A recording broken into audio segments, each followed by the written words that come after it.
تفصیلات دیتی ہیں، تمام عربی لغت جتنی بھی آپ پڑھ کے دیکھ لیں۔ شہید پر وزن فعیل بمعنی فاعل، علماء کے لیے اشارہ۔ شہید کہتے ہی اسے ہیں کہ جب اس کی روح پرواز ہوتی ہے وہ کچھ اور نہیں دیکھتا، جلوہ ذات دیکھتا ہے، اس لیے اسے شہید کہتے ہیں۔ وہ اپنے آخری وقت اس کی گواہی دیتا ہوا جاتا ہے، جلوہ ذات کی۔ اور یہی وجہ ہے کہ جلوہ ذات کے نظارے کی وجہ سے شہید کو اتنا بھی درد نہیں ہوتا جتنا چیونٹی کے کاٹنے کا ہوتا ہے۔ سیاستہ کی روایت ہے، شہید کو بغیر تکلیف، ہم سمجھتے ہیں تکلیف ہو رہی ہے، حقیقت میں تکلیف نہیں ہوتی۔ چیونٹی کے کاٹنے کی پہلی جگ مارنی اتنا بھی درد شہید کو نہیں ہوتا۔ وجہ کیا ہوتی ہے؟ وجہ یہ ہوتی ہے کہ وہ جلووں میں گم ہوتا ہے۔ یوسف علیہ السلام سامنے سے گزرے تو حسینہ نے مصر یوسف علیہ السلام کے حسن میں گم ہو گئے اور چھریوں سے سر کاٹنے کے بجائے اپنے ہاتھ کاٹ ڈالے۔ اگر حسن یوسف سامنے آ جائے تو کیفیت یہ ہوتی ہے حسن ذات سامنے آ جائے تو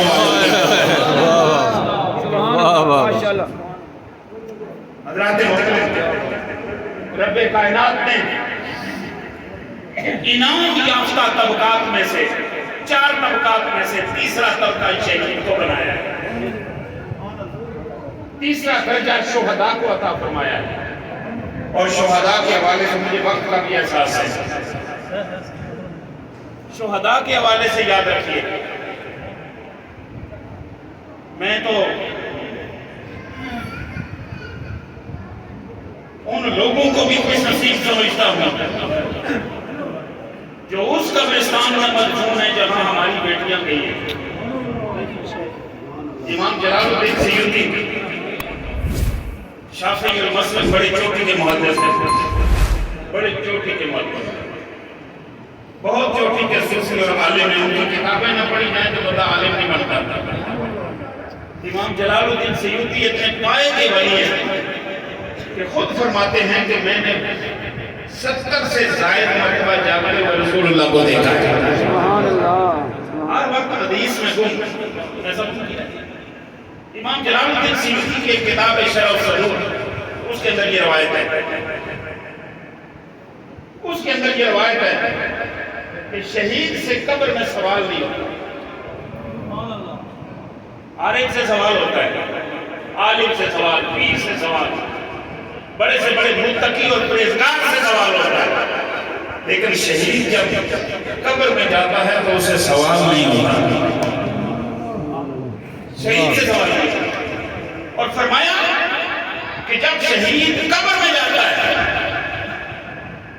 اور دستور دین کے مطابق، شریعت کے تقاضوں کے مطابق جب اس کے اقربا مرجی ڈال کے واپس لوٹتے ہیں تو سوال جواب ہونے کے بجائے اس شہید کو اختیار دیا جاتا ہے کہ تو 70 بندوں کی سفارش کر سکتا ہے۔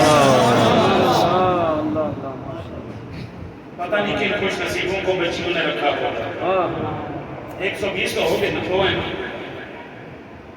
140 تو ہو گئے نا، خاندان تو بخشا گیا انشاءاللہ، اس کی رحمتوں پہ امید رکھنی چاہیے۔ یقیناً پہلا نام تو انہوں نے ماں کا لیا ہوگا، پہلا نام تو انہوں نے باپ کا لیا ہوگا، ساتھ ہی انہوں نے دادا کا ذکر بھی کیا ہوگا، ساتھ ہی نانی دادی کا بھی ذکر کیا ہوگا۔ فرمایا 70 آدمیوں کو۔ اور امام جلال الدین سیوطی لکھتے ہیں کہ ایک شخص فوت ہوا تو جب دفن ہوا تو اللہ کے ایک برگزیدہ بندے نے اسے خواب میں، شرح الصدور کے اندر ہے مستند بات، اسے خواب میں دیکھا اور پوچھا تجھ پر کیا گزری؟ اس نے کہا جب مجھے دفن کیا گیا تو اسی روز میرے ساتھ ایک شہید کی قبر بنی، جو ہی شہید قبر میں آیا تو فرشتوں نے کہا تو 70 بندوں کی سفارش کر، اس نے ساتھ مجھے بھی شامل کر دیا، اللہ نے مجھے بھی حضرات بہت مشکل ہے صبر کی تلقین کرنا، بہت آسان ہے صبر کی تلقین کرنا، اور اور بہت مشکل ہے صبر کرنا، لیکن صبر کا صلہ جنت ہے، صبر کا صلہ مغفرت ہے، صبر کا صلہ بخشش۔ آج سے پہلے ہم ان بچیوں سے نہ آشنا تھے، ہم اپنی بیٹیوں سے نہ واقف تھے، آج پوری دنیا کے مسلمان ہیں، کیونکہ میڈیا کا دور ہے، جب کوئی چینل کھولو تو بچیوں کا ذکر ہو رہا ہے، اسمبلی ہالز میں دعائیں ہو رہی ہیں، مساجد میں دعائیں ہو رہی ہیں، اِسالے ثواب کی مجلسیں جگہ جگہ لگی ہیں، خردار میں شہید ہونے والی بچیوں کے لیے دعا ساتھ ساتھ ہو رہی ہے۔ یہ کیا ہے؟ یہ سعادت بزور بازو نہیں ہے،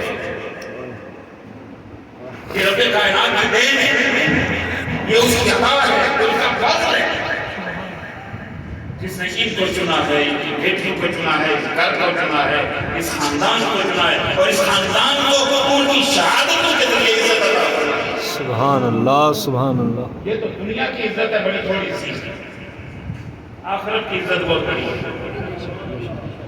آخرت کی عزت بہت بڑی ہے۔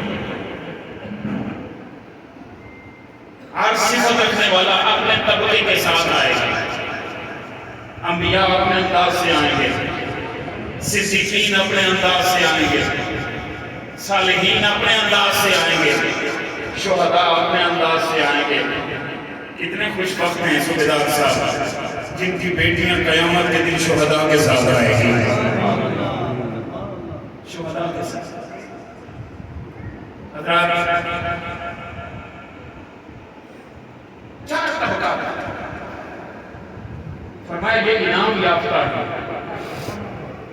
سب سے پہلا طبقہ نبیین، دوسرا طبقہ صدیقین، تیسرا طبقہ شہداء، چوتھا طبقہ صالحین اولیاء۔ شہید کا درجہ ولی سے بھی اونچا ہے، مقام ولایت سے بھی اوپر ہے شہادت، اور عجیب بات ہے مقام ولایت تو بڑے مجاہدے کے بعد ملتی ہے، اور پھر وہ عہدہ دنیا میں ضروری ہوتا ہے، ہم کسی کے بارے میں فیصلہ نہیں دے سکتے کس کا مقام کیا ہے، لیکن شہادت جاہری ہے، وہ مجاہدے کے بعد نہیں ملتی، وہ اسی لمحے مقام شہادت پر بندہ فائز ہو جاتا ہے۔ اور شہید سرکار مدینہ سرور سینہ جناب محمد مصطفیٰ صلی اللہ علیہ وسلم کا حضرت مولانا ایک بیان فرما رہے تھے، میرے ذہن میں وہ آ رہی ہے، میں دہرا دیتا ہوں، بخاری کی روایت ہے۔ ام حافصہ بارگاہ نبوت میں حاضر ہوئی اور عرض کرنے لگی، یا رسول اللہ صلی اللہ علیہ وسلم مجھے پتا چلا ہے میرا بیٹا شہید ہو گیا ہے۔ آپ نے فرمایا ایسا ہی ہے، شہید ہو گیا؟ عرض کیا اگر تو وہ جنت میں پہنچا ہے تو میں صبر کرتی ہوں، اگر وہ جنت میں نہیں پہنچا تو پھر آپ وہ رکا کرتی ہوں۔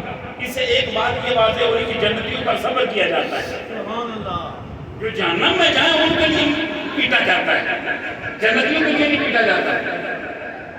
بہت آپ خوب نے فرمایا اے ام حارثہ ان ابنک اصحاب الفردوس الاعلیٰ، تیرا بیٹا صرف جنت میں نہیں پہنچا، جنت کے اعلیٰ مقام میں پہنچا ہے، اعلیٰ مقام میں پہنچا۔ اب شہید کوئی انتظار نہیں کروایا جاتا، شہید کو برزخ کی آزمائش میں نہیں ڈالا جاتا ہے، جہاں میں اہل یہ شاید اقبال کا شعر یہاں فٹ آتا ہے کہ جہاں میں اہل ایمان صورت خورشید جیتے ہیں، ادھر ڈوبے ادھر نکلے، ادھر ڈوبے ادھر نکلے۔ مومن یہاں رہتا ہے تو صورت خورشید رہتا ہے، اور جب یہاں سے ڈوبتا ہے بظاہر ڈوب جاتا ہے، یہ سورج تھوڑی دیر کے بعد ڈوبے گا لیکن کسی اور دنیا میں طلوع ہو جائے گا۔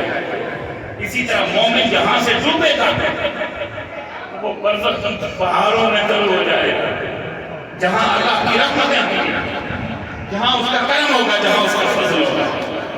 حضرات، میں خراج تحسین پیش کرتا ہوں صوبیدار صاحب کو